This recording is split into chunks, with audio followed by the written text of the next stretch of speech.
You lose 49 states.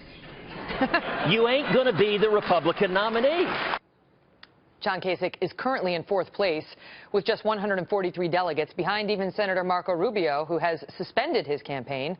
Trent Duffy is the National Communications Director and Advisor for the Kasich campaign. Trent, thank you very much for being here.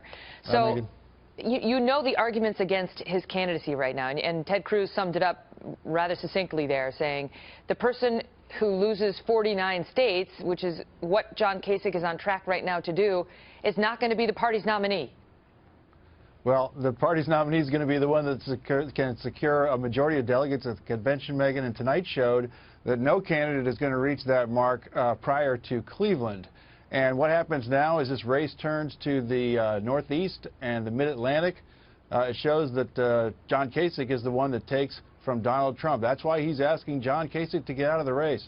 External polls as well as internal polls shows that we are the most competitive going forward. And that's why John Kasich's staying in this race, because no candidate does have that 1237. And that's why he feels confident about our path.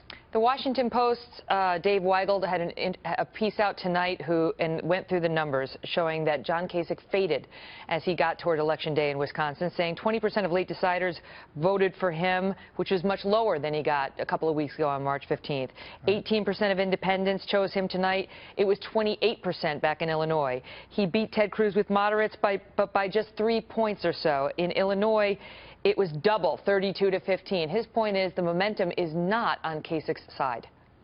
Well, look, I mean, Ted Cruz spent a lot of money. He knew this was a must-win for him, and it was a must-win for the movement to stop Donald Trump. And so Ted Cruz spent a lot of money, spent a lot of time there. This was not, this was a good night for Ted Cruz. We're not going to try to spin that any other way. But going forward, Ted Cruz is not going to be competitive in the Northeast and the Mid-Atlantic. Look back at the states that have already voted. He got trounced in Vermont. He got trounced other places. And if we're going to keep continuing to stop Trump from gathering those delegates that he needs to get to 1237, you need Kasich in this race. The Wall Street Journal editorial board said that it's important that Kasich at least have a chance to compete in Pennsylvania, where he grew up, to compete in these other states. So that's what's going to happen, and we'll see how the votes go.